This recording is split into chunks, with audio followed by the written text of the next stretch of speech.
Megwal, your social science educator. I am back after a long time with the new topic of 10th class, that is power sharing. So children, I hope you must be watching my videos और आपको chapters समझ में आ रहे होंगे. अगर Neha ma'am के chapters आपको समझ में आते हैं तो please drop a message in a comment box. ये मेरे को और इंस्पायर करेगा कि मैं आपके लिए और अच्छे अच्छे वीडियोस लेकर आऊं. And children, I must not forget to wish you all a very happy national sports day. Children, this day is celebrated as the birth anniversary of Dhyan Chand. So children, let's begin. Power sharing. Children, यहाँ किस power की बात हो रही है? What kind of power they are talking about? Here we are talking about political power. जो सरकार हमारी है, जो गवर्नमेंट हमारी है, वो कैसे अपनी पावर को शेयर करती है सबके बीच में. सो चिल्ड्रन, यहाँ हम इंडिया का केस तो अभी नहीं पढ़ेंगे, वो हम फर्दर चैप्टर में पढ़ेंगे. This chapter begins with two stories. One story is of Belgium and another story is of Sri Lanka. तो हम पहले पढ़ेंगे बेल्जियम के बारे में, जो ये बेल्जियम केस आपको दिखाई दे रहा है. Then we move on to the Sri Lanka case. So children, Belgium में क्या था? बेल्जियम में पावर को शेयर किया जाता है, पॉलिटिकल पावर को शेयर किया जाता है. एंड श्रीलंका में it is not there, power share नहीं होता है वहां पर. So children, let's begin with the Belgium case. Belgium एक छोटी सी कंट्री है. It is a small country of Europe, जो कि हमारे इंडिया का जो हरियाणा स्टेट है उसके बराबर है, equal to that of an Indian state, that is Haryana. इतनी छोटी कंट्री है ये. और यहाँ की जो पॉपुलेशन है बेल्जियम की, that is over 1 crore, 1 crore के आसपास ऊपर है इसकी. जितनी हरियाणा की पॉपुलेशन है उसकी हाफ पॉपुलेशन कहां पर है? बेल्जियम में है. सो चिल्ड्रन, पॉपुलेशन भी ज्यादा नहीं है क्योंकि ये स्मॉल कंट्री भी है यूरोप की. एंड चिल्ड्रन, यहाँ पर सबसे बड़ी बात ये है कि ये जो अपने बॉर्डर शेयर करती है वो करती है फ्रांस, नीदरलैंड, जर्मनी, लग्जमबर्ग. यहाँ की सबसे बड़ी प्रॉब्लम जो है वो है complex ethnic composition. Now the question arises, ma'am, what is ethnic composition? So here I have written ethnic composition means different language, culture, tradition, identity, etc. तो जहां इतनी सारी चीजें डिफरेंट हो तो वहां पे चीजें तो कॉम्प्लेक्स होना तय है. तो यहाँ पे सबसे बड़ी प्रॉब्लम जो थी वो एथनिक कॉम्पोजिशन था, कि यहाँ के जो लोग थे उनकी डिफरेंट लैंग्वेज थी, डिफरेंट कल्चर था, डिफरेंट ट्रेडिशन था. नाउ चिल्ड्रन, यहाँ पर मेजॉरिटी मीन्स ज्यादा, मेजॉरिटी पीपल 59% डच स्पीकर थे, डच बोलते थे. एंड माइनॉरिटी में 40% फ्रेंच स्पीकर थे. मतलब यहाँ ज्यादा पॉपुलेशन डच स्पीकर की थी. और ये कहाँ रहते थे? ये फ्लेमिश रीजन में रहते थे. और जो पॉपुलेशन माइनॉरिटी में थी, that is French speaking people, वो आपके वलोनिया में रहते थे. यहाँ पर आपके एमसीक्यू क्वेश्चन फिर बन जाता है. एक तो ये कि मेजॉरिटी में कौन है? Dutch speaking people. कितने? 59%. माइनॉरिटी में कौन है? French speaking people. कितना? 40%. अब ये डच स्पीकिंग पीपल है वो कहाँ रहते हैं? फ्लेमिश रीजन में. और आपके जो फ्रेंच स्पीकिंग पीपल है वो कहाँ रहते हैं? वलोनिया में रहते हैं. अब आप सोच रहे होगे, मैम ये 1% और कौन थे यहाँ जो बचे हुए हैं? तो वो 1% आपके वो बेल्जियंस थे जो जर्मन लैंग्वेज बोलते थे. सो चिल्ड्रन, ये ऐसे यहाँ की पॉपुलेशन डिवाइड थी. अब हमको पढ़ना है कि बेल्जियम की जो कैपिटल है वो है ब्रसेल्स. अब ब्रसेल्स में इसका केस उल्टा था. अब कैसे उल्टा था? बेल्जियम में आपके मेजॉरिटी में डच स्पीकिंग पीपल थे एंड माइनॉरिटी में फ्रेंच स्पीकिंग पीपल थे। लेकिन ब्रसेल्स में मेजॉरिटी में आपके फ्रेंच स्पीकिंग पीपल हैं and in minority Dutch speaking people. ये तो उल्टा केस था बिल्कुल, जबकि हम किसकी बात कर रहे हैं, बेल्जियम के कैपिटल की बात कर रहे हैं, ब्रसेल्स की। तो ये तो बिल्कुल बेल्जियम से उल्टा था यहाँ पर। अब यहाँ एक्चुअल में प्रॉब्लम क्या थी, यहाँ प्रॉब्लम ये थी कि फ्रेंच स्पीकिंग पीपल जो थे या जो फ्रेंच कम्युनिटी थी वो ज्यादा रिच एंड पावरफुल थी। अब डच स्पीकिंग पीपल को ये पसंद नहीं आता था कि हम लोगों को चाहे वो इकोनॉमिक डेवलपमेंट से रिलेटेड बेनिफिट्स हो या एजुकेशन से रिलेटेड बेनिफिट्स हो, वो हमको बाद में दिए जाते हैं, लेकिन पहले फ्रेंच कम्युनिटी को दिए जाते हैं। ऑब्वियसली अगर आपके साथ भी आपकी टीचर क्लास में ये पार्शियलिटी करेगी कि इंटेलिजेंट स्टूडेंट्स को ही पढ़ाएगी और जो बच्चे एवरेज हैं या बिलो एवरेज हैं उन पे ध्यान नहीं देगी, तो आपको भी प्रॉब्लम होगी। तो यहाँ भी यही प्रॉब्लम थी कि जितने इकोनॉमिकली और सोशली या कल्चरली जो भी बेनिफिट होते थे वो आपके डच जो स्पीकिंग पीपल थे उनको बाद में मिलते थे, लेकिन पहले किसको मिलते थे, फ्रेंच कम्युनिटी को मिलते थे। तो ये जो एक दूसरे के प्रति जेलसी थी, इस जेलसी ने एक टेंशन क्रिएट कर दी इन दोनों कम्युनिटीज के बीच में। कब? During the 1950s and 1960s। अब चिल्ड्रन ये जो टेंशन थी ये बहुत एक्यूट लेवल पे हो गई थी।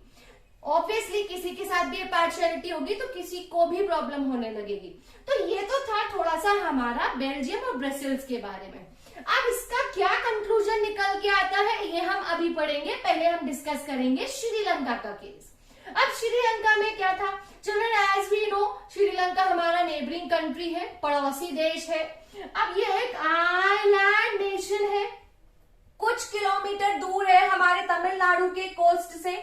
हमको बहुत अच्छे से पता है कि इंडिया श्रीलंका से पाक स्ट्रेट के थ्रू कनेक्टेड है। तो चिल्ड्रन श्रीलंका हमारे इन तमिलनाडु से कनेक्टेड है। यहाँ की पॉपुलेशन लगभग 2 करोड़ के आसपास है, ज्यादा नहीं है, छोटा पड़ोसी देश है। चिल्ड्रन यहाँ की जो पॉपुलेशन है वो भी आपके डाइवर्स है। यहाँ पे भी डिफरेंट लैंग्वेज स्पीकिंग पीपल रहते थे, जिनमें से सिन्हाला थे वो 74% थे एंड जो तमिल बोलने वाले थे वो आपके सिर्फ 18% थे। तो मेजॉरिटी में यहाँ कौन हुआ, सिन्हाला स्पीकिंग पीपल हुए।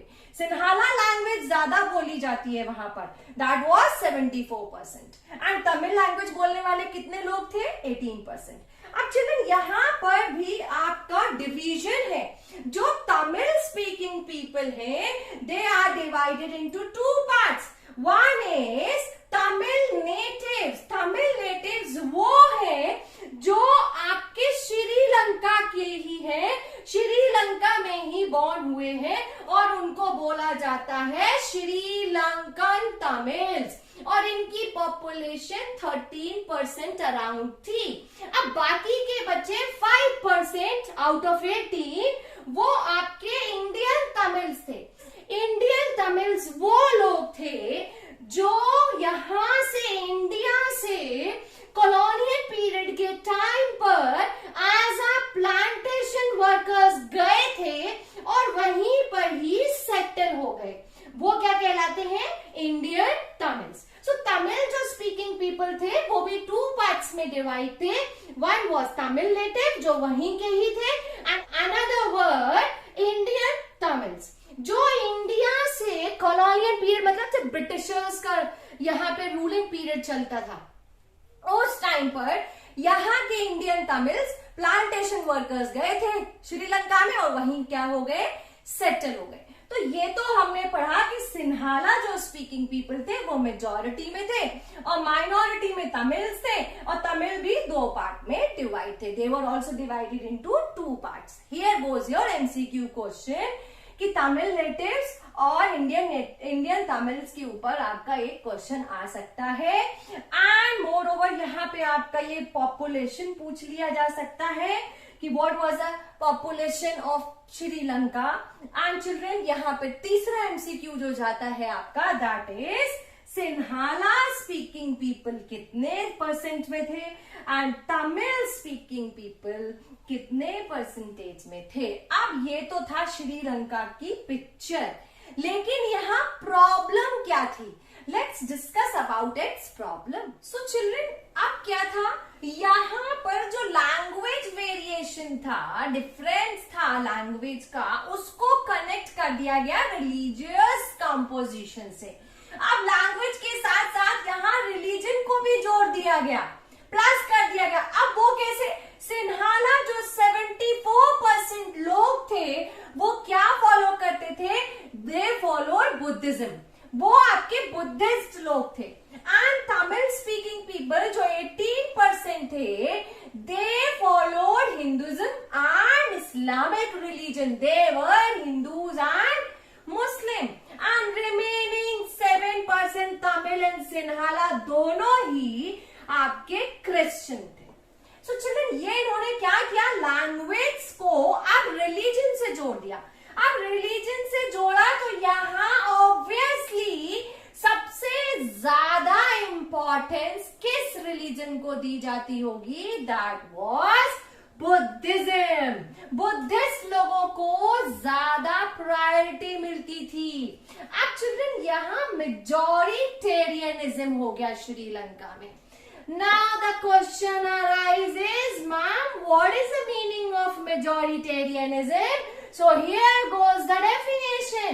ये एक ऐसा बिलीफ है जहां पे मेजॉरिटी कम्युनिटी रूल करती है कंट्री पे जैसे वो चाहे, और जो अदर लोगों की नीड्स होती है या अदर कम्युनिटी की नीड्स होती है उनको डिसरिगार्ड कर देती है। So children, this is known as majoritarianism.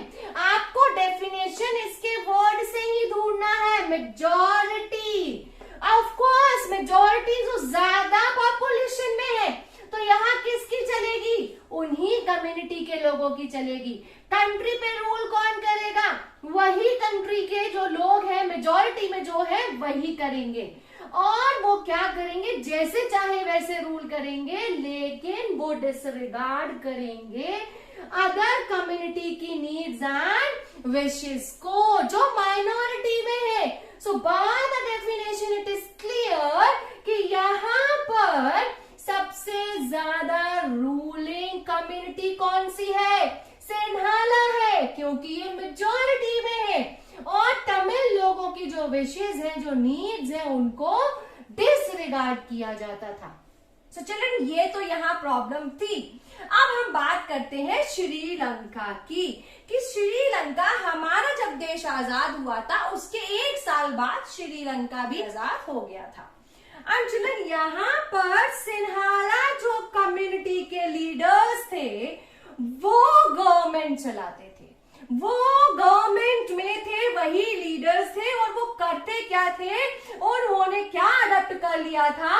Majoritarianism. मतलब वो अपने ही खुद के कम्युनिटी को क्या करने लगे थे? सुपर पावर देने लगे थे, और जो तमिल कम्युनिटी के लोग थे उनको डिसरिगार्ड करने लगे थे। अब ये क्या था? सिन्हाला जो थी वो सुप्रीमेसी में आ गई थी, मतलब पिक्चर में यही हीरो थे और यही विलेन थे। अब बात करेंगे चिल्ड्रन कि इन्होंने ये जो सुप्रीमेसी अडॉप्ट की थी वो कैसे की थी, ऐसे कौन से मेजर्स लिए गए थे?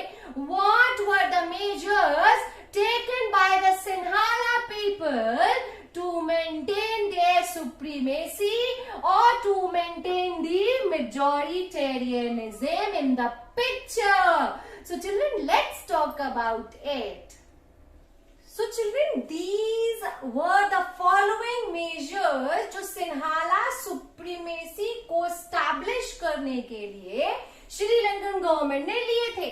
These were the measures taken by the Sri Lankan government to establish Sinhala supremacy. The first was in 1956 they passed law बना दिया गया जहां पर सिन्हाला को ऑफिशियल लैंग्वेज रिकॉग्नाइज कर दिया गया और तमिल लैंग्वेज को डिसरिगार्ड कर दिया। इसका मतलब तो यही हुआ ना, अगर आप सिन्हाला लैंग्वेज को ऑफिशियल लैंग्वेज डिक्लेयर कर रहे हैं, it means you are disregarding the Tamil language. Now children, the second major, जितनी भी गवर्नमेंट जॉब्स थी, यूनिवर्सिटीज थी, सब जगह सिर्फ सिन्हाला लोगों को ही पोजीशन मिलने लगी। Government jobs, universities, positions were given to them. तो यहाँ किसको आप अपग्रेड कर रहे हो? सिन्हाला लोगों को कर रहे हो। तो ये तो गलत बात हुई ना। ना थर्ड, इन्होंने तो कॉन्स्टिट्यूशन में भी अमेंडमेंट कर दिए कि जो गवर्नमेंट है, जो स्टेट गवर्नमेंट है, अब वो सिन्हाला लैंग्वेज को प्रोटेक्ट करेगी। इवन अब डेवलपमेंट की बात करेगी तो सिर्फ किसकी? सिन्हाला लोगों की, जो बुद्धिज्म को फॉलो कर रहे थे। तो चिल्ड्रन, यहाँ सिर्फ किसकी बात हो रही है? सिर्फ और सिर्फ सिन्हाला लोगों की बात हो रही है। और सिन्हाला जो लैंग्वेज बोलते थे वो लोग किस रिलीजन के थे? They all were Buddhism. They all were from Buddhism religion. So children, यहाँ ये सारे जो measures लिए जा रहे थे, एक के बाद एक, धीरे धीरे ये कौन सी फीलिंग्स लेके आ रहे थे श्रीलंकन लोगों में, जो श्रीलंकन तमिल्स थे उनमें? That was the feeling of alienation. Now ma'am, what is alienation? Alien word आप बोलते हैं ना, आपने एलियन तो सुना होगा। जैसे पीके मूवी में पीके को, आमिर खान को सब एक अलग तरीके से ट्रीट करते थे, because he didn't know the language of the planet. उसको लैंग्वेज ही नहीं पता थी, राइट? वो एक एलियन था सभी के लिए। तो यहाँ पर जो श्रीलंकन तमिल लोग थे, जो 18% पॉपुलेशन में थे, वो अपने आप को बिल्कुल अलग महसूस करने लगे, क्योंकि यहाँ सब जगह किसकी बात हो रही थी? सिर्फ सिन्हाला लोगों की बात हो रही थी, तमिल की तो कहीं बात ही नहीं की गई। तो वो सब लोगों को ऐसा लग रहा था कि हमें तो बिल्कुल यहाँ से एक अलग हिस्सा बना दिया गया है, हम इन लोगों की तो जैसे पार्टी ही नहीं है। तो this is the meaning of alienation. So children, अब उनके अंदर फीलिंग्स क्या थी? कैसे फीलिंग्स थी? उनको ये लगता था कि कोई भी पॉलिटिकल जो लीडर है मेजॉरिटी पार्टी से, that is from Sinhala language, वहां पर कोई भी उनके कल्चर और रिलीजन के बारे में नहीं सोच रहा था, कोई भी उनके लैंग्वेज के बारे में नहीं सोच रहा था, सब सिन्हाला को ही प्रमोट कर रहे थे। तो ये तो गलत बात है। इसकी वजह से तो उनके अंदर फीलिंग्स आनी तय थी एलियनेशन की ना। सेकंड वाज, अब उनको ऐसा लगने लगा था कि जो भी कॉन्स्टिट्यूशन है उनका और गवर्नमेंट पॉलिसीज जो बनाई जा रही हैं, वो उनके इक्वल पॉलिटिकल राइट्स को नजरअंदाज कर रही है, उनके पॉलिटिकल राइट्स को डिनाई कर रही है, उनको प्रमोट नहीं किया जा रहा है। एंड द थर्ड, ऐसा उनको लगने लगा था कि अब हमारे को डिस्क्रिमिनेट किया जाता है, अब हमको कोई भी जॉब्स नहीं मिल पाती है, हमको अपॉर्चुनिटीज नहीं दी जाती है गवर्नमेंट जॉब्स में, इवन हमारे इंटरेस्ट को भी इग्नोर किया जाता था। So these were the feelings जो श्रीलंकन तमिल्स के अंदर आ रही थी, क्योंकि यहाँ पर ये मेजर्स ले लिए गए थे सिन्हाला सुप्रीमेसी को मेंटेन करने के लिए। तो चिल्ड्रन, अब जाहिर सी बात है, यहाँ आपके श्रीलंकन तमिल्स जो थे वो चुप रहने वालों में से तो थे नहीं। अब श्रीलंकन तमिल्स ने क्या किया इसके लिए, let's talk about it. So children, इतना डिस्क्रिमिनेशन टॉलरेट करने के बाद तमिल्स का क्या रिएक्शन था? श्रीलंकन तमिल ने ऐसा क्या किया कि उनको आगे बढ़ने के लिए बहुत सारी चीजें मिली। उन्होंने सबसे पहले तो अपनी पार्टीज लॉन्च की, पॉलिटिकल पार्टीज बनाना स्टार्ट करी और स्ट्रगल किया, लड़ाई लड़ी कि उनकी कि जो तमिल लैंग्वेज है उसको एज एन ऑफिशियल लैंग्वेज बनाया जाए, उसको ऑफिशियल लैंग्वेज रिकॉग्नाइज किया जाए. So this was the first step. This was the first reaction of Sri Lankan Tamils. Now second was उन्होंने स्ट्रगल किया कि एक उनको अलग से रीजनल ऑटोनॉमी दे दी जाए, उनको एक अलग से जगह प्लेस दे दी जाए जहां सारे लोग मिलके ये रह सकें. एंड चिल्ड्रन द थर्ड, इन्होंने लड़ाई लड़ी, स्ट्रगल किया फॉर इक्वल अपॉर्चुनिटी. सारी चीजों में अब इन्होंने कहा कि हमें भी उतनी ही अपॉर्चुनिटीज चाहिए जितनी की सिन्हाला स्पीकिंग पीपल को मिलती है. अब चिल्ड्रन ये जो सब कर रहे थे, इतना सब कुछ इन्होंने किया, पॉलिटिकल पार्टीज भी बनाए, लड़ाई भी लड़ी, इसका रिजल्ट कुछ नहीं निकल कर आया. They did not get anything from these all things. उनकी डिमांड्स को कंसिडर नहीं किया गया. और तो और एज अ रिजल्ट क्या हुआ, by 1980s several political organization were formed. इन्होंने पॉलिटिकल ऑर्गेनाइजेशंस को बनाया और डिमांड की, एक इंडिपेंडेंट तमिल स्टेट की डिमांड कर दी. स्टेट मीन्स ईलम, उनकी लैंग्वेज में एलम बोला जाता है. इन्होंने कहा एक काम करो, हम लोगों को एक अलग से हिस्सा दे दो, तमिल स्टेट बना दो. कहां पर? Northern and eastern parts of Sri Lanka. इन्होंने कहा ठीक है, आप लोग हमें नहीं दे रहे हो ना, इक्वल अपॉर्चुनिटीज नहीं दे रहे हो, इक्वल राइट्स नहीं दे रहे हो, जगह नहीं दे रहे हो, तो एक काम करो, आप हमें एक इंडिपेंडेंट स्टेट बना दो, एक तमिल स्टेट दे दो श्रीलंका के नॉर्दर्न एंड ईस्टर्न पार्ट में. तो ये जो सब कुछ स्ट्रगल चल रहा था, इतनी टेंशन चल रही थी, धीरे धीरे ये दोनों कम्युनिटीज के बीच में क्या बन गया, एक सिविल वॉर बन गया. Civil war, civil war means war of citizens, जहां पर कोई भी दो ऑर्गेनाइज्ड ग्रुप्स आपस में एक ही स्टेट या एक ही कंट्री के लड़ रहे हो, उसको कहते हैं सिविल वॉर. फॉर एग्जाम्पल, आपका कंपटीशन होता है 10th A and 10th B. It will be known as inter-class competition. ठीक है, अब आपकी ही खुद की क्लास 10th A में झगड़ा हो रहा है, आपस में लड़ रहे हो, तो वो कहलाया जाएगा intra state war, intra class war. So children, यहाँ क्लास की बात हो रही है तो यहाँ स्टेट की बात कर लो. आप आपस में ही एक ही स्टेट या एक ही कंट्री के लोग जब लड़ते हैं उसको कहा जाता है इंट्रा स्टेट वॉर और civil war. C for civil, C for citizen. जब एक ही स्टेट के, एक ही कंट्री के सिटीजन्स आपस में लड़ रहे होते हैं, that situation is known as the situation of civil war. So children, ये तो कुछ स्टेप्स थे जो श्रीलंकन तमिल्स ने लिए सिन्हाला सुप्रीमेसी के अगेंस्ट. तो ऑब्वियसली ये कौन सी सिचुएशन दिखाई दे रही है आपको? एक वॉर की सिचुएशन दिखाई दे रही है, क्योंकि ये अल्टीमेटली ये सिचुएशन किस में कन्वर्ट हो गई थी? एक अच्छे खासे वॉर में कन्वर्ट हो गई थी. सो चिल्ड्रन, अब ये जो वॉर हुआ था, इसके क्या कॉन्सिक्वेंसेस निकल के आए, क्या रिजल्ट निकल के आया? So this is very very clear कि अगर कहीं वॉर होता है तो ऑब्वियसली लोगों का मरना तय होता है. सो चिल्ड्रन, यहाँ पे जो सिविल वॉर हुआ उसका रिजल्ट ये निकल कर आया कि thousands of people were killed. अगर लोग मरेंगे, वॉर होगा, तो जाहिर सी बात है आपकी इकोनॉमी पे भी इफेक्ट आएगा. So economy also got affected with the civil war.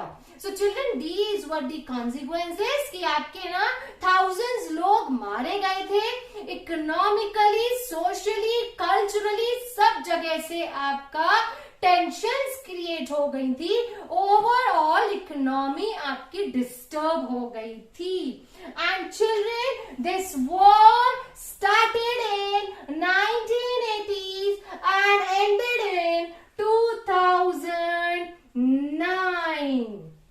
Here goes your MCQ question कि ये वॉर लगभग कब स्टार्ट हुआ था 1980s में और कब जाके एंड हुआ था 2009 में.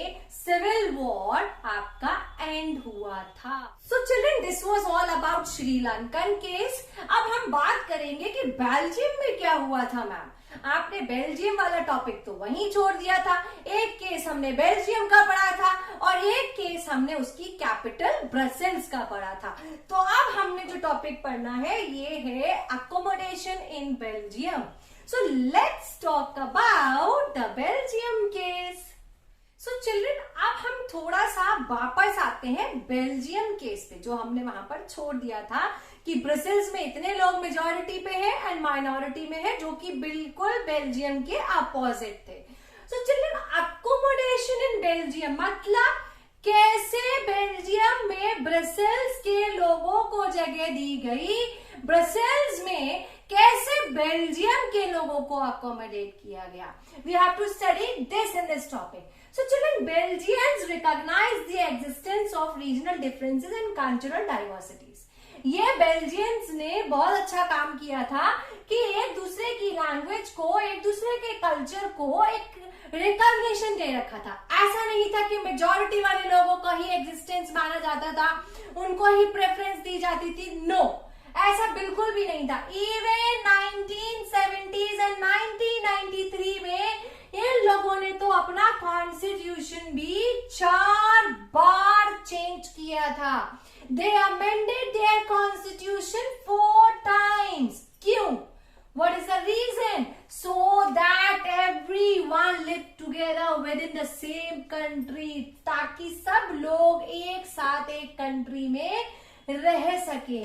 सो चिल्ड्रन, ये कुछ एलिमेंट्स भी दे रखे हैं बेल्जियन मॉडल के कि कैसे एक ब्रसेल्स एंड बेल्जियम दोनों ने मिलके एक दूसरे को अकोमोडेट किया, एक दूसरे का साथ दिया. This is what we have to learn from the Belgium case. So children, यहाँ का जो कॉन्स्टिट्यूशन था उसमें ये लिखा गया था, ये मतलब स्पेशली लिखा गया था कि जितने भी नंबर ऑफ डच पीपल हैं या नंबर ऑफ फ्रेंच स्पीकिंग हैं, उन दोनों में से ही मिनिस्टर्स बनाए जाएंगे इक्वली इन सेंट्रल गवर्नमेंट. तो यहाँ तो कोई पार्शियलिटी थी ही नहीं. कितना अच्छा काम किया था बेल्जियन मॉडल के थ्रू इन लोगों ने कि चाहे वो डच हो या फ्रेंच हो, चाहे आप मेजॉरिटी में है माइनॉरिटी में, दोनों से ही इक्वल रिप्रेजेंटेशन रहेगा आपका in the central government. And इससे क्या होगा, कोई भी एक सिंगल कम्युनिटी डिसीजन नहीं लेगी, दोनों ही मिलके लेंगे. तो ये था जो बेल्जियम और ब्रसेल्स दोनों में शांति बनाए रखा था, दोनों का इक्वल रिप्रेजेंटेशन की वजह से इन दी सेंट्रल गवर्नमेंट. और यहाँ पर कई सारे पावर या अथॉरिटी ऐसी थी सेंट्रल गवर्नमेंट की जो आपकी स्टेट गवर्नमेंट को दी गई थी, सो दैट जो स्टेट गवर्नमेंट है उसको ये ना लगे कि उसके अंदर ऐसी फीलिंग्स ना आए कि वो पूरी तरीके से डिपेंडेंट है सेंट्रल गवर्नमेंट पर, जैसे हमारी कंट्री में भी होता है. तो चलो, ये तो बहुत अच्छी बात है. अगर आप थोड़ी सी अपनी अथॉरिटी को शेयर कर रहे हो, अपने पावर को शेयर कर रहे हो, आप अपने इक्वल रिप्रेजेंटेशन दे रहे हो मेजॉरिटी एंड माइनॉरिटी ग्रुप से, सो ऑब्वियसली कोई टेंशन ही क्रिएट नहीं होनी है आपकी स्टेट में या आपकी कंट्री में. तो यही एक एग्जाम्पल है बेल्जियम का, जो वो अपने आप को एक साइट करती है कि देखो हमने एक दूसरे को अकोमोडेट किया. इससे क्या हुआ, बेल्जियम में शांति बनी रही. अगर बेल्जियम के लोगों ने तो ऐसा किया था, तो यहाँ ब्रसेल्स के लोगों ने भी क्या किया था, इन्होंने भी सेपरेट गवर्नमेंट दे दी थी दोनों कम्युनिटीज को चाहे डच हो या फ्रेंच हो। इवन यहाँ पर आपके फ्रेंच स्पीकिंग पीपल मेजॉरिटी में थे, लेकिन इन्होंने क्या किया, इक्वल रिप्रेजेंटेशन दिया फ्रेंच को भी और डच पीपल को भी, सो दैट एक शांति बनी रहे और आराम से देश अपना चलता रहे। सो चिल्ड्रन, और तो और यहाँ दोनों फॉर्म ऑफ गवर्नमेंट के अलावा, सेंट्रल एंड स्टेट गवर्नमेंट के अलावा आपकी एक और गवर्नमेंट बनाई गई, that is community government. By the word it is clear, community मतलब एक कम्युनिटी, चाहे वो फ्रेंच हो, डच हो, आपका सिन्हाला हो, तमिल हो, ये क्या है, ये कम्युनिटीज ही तो हुई है जो स्पीकिंग पीपल है। तो एक लैंग्वेज स्पीकिंग पीपल से, एक कम्युनिटी से आपकी गवर्नमेंट बनाई गई अलग अलग कम्युनिटीज के लिए, ताकि जो कम्युनिटीज की ग्रीवियंसेस हैं, जो प्रॉब्लम्स हैं, अगर कोई दिक्कत है पर्टिकुलर कम्युनिटी की, तो वहां जो कम्युनिटी गवर्नमेंट का लीडर है वो आपकी प्रॉब्लम को ऊपर ला सके। तो अब कम्युनिटी गवर्नमेंट भी बना दी गई ताकि कोई एक कम्युनिटी ऊपर ना रहे और एक कम्युनिटी नीचे ना रहे, सबको इक्वल रिप्रेजेंटेशन मिले। सो अगर कोई कम्युनिटी से रिलेटेड कोई प्रॉब्लम होती थी, कोई बात अगर रखनी होती थी, तो वो कम्युनिटी गवर्नमेंट के थ्रू रखी जाती थी। सो चिल्ड्रन, इस केस से हमको ये तो सीखने को मिलता है इन दोनों स्टोरी से, चाहे वो बेल्जियम की हो या श्रीलंका की हो, बेल्जियम में भी पार्ट था, श्रीलंका में भी पार्ट था, बट दोनों स्टोरीज में डिफरेंस ये है कि बेल्जियम का जो केस है वहां पर शांति बनाए रखने के लिए, इक्वल रिप्रेजेंटेशन बनाए रखने के लिए आपके पार को शेयर किया गया था। ऑन द कॉन्ट्ररी श्रीलंका में ऐसा कुछ नहीं था। तो इन दोनों स्टोरीज से ये सीखने को मिलता है कि अगर हम चाहते हैं हमारी कंट्री में पीस बना रहे, हार्मनी बना रहे, सारे कम्युनिटी या क्लासेस को इक्वली बनाए रखना है, तो हमको इक्वल रिप्रेजेंटेशन देना पड़ेगा, एक दूसरे के प्रति रिस्पेक्ट रखनी पड़ेगी, एक दूसरे की लैंग्वेज को उतनी ही प्रेफरेंस देनी है जितनी आप अपनी खुद की लैंग्वेज को देते हैं। क्योंकि हम यहाँ श्रीलंका जैसा केस नहीं चाहते हैं जहां पर सिविल वॉर हो गया, क्योंकि वॉर से कॉन्सिक्वेंसेस जो निकल के आते हैं वो ये होते हैं कि आपके देश में डिसहार्मनी आती है, पीसफुल कंट्री नहीं रहती है, आपस में लड़ाई होती रहती है, और जिसका नतीजा ये होता है कि लोग मरते भी हैं, इकोनॉमिकली, सोशली, कल्चरली हमारी कंट्री का जो डेवलपमेंट है वो भी वहीं रुक जाता है। सो चिल्ड्रन, इस चैप्टर में जो पार्ट शेयरिंग को इन्होंने आपको डिस्क्राइब किया है वो इन दोनों स्टोरीज के थ्रू किया है, इसलिए हमने इन दोनों स्टोरीज को पढ़ा है। तो इससे आपको ये पता चलता है कि बेल्जियम की तरह ही हमको काम करना चाहिए, एक दूसरे को इक्वल रिप्रेजेंटेशन भी देना चाहिए, ताकि लोगों के अंदर एलियनेशन वाली फीलिंग्स ना आए। सो children, this is all about today's video. I hope कि आपको पढ़ने में मजा आया होगा। And children, the part 2 of this chapter I'll bring it soon, और उसमें हम पढ़ने वाले हैं कि पार्ट शेयरिंग क्यों डिजायरेबल है और पार्ट को हम कैसे कैसे शेयर कर सकते हैं, कितने फॉर्म्स में शेयर कर सकते हैं।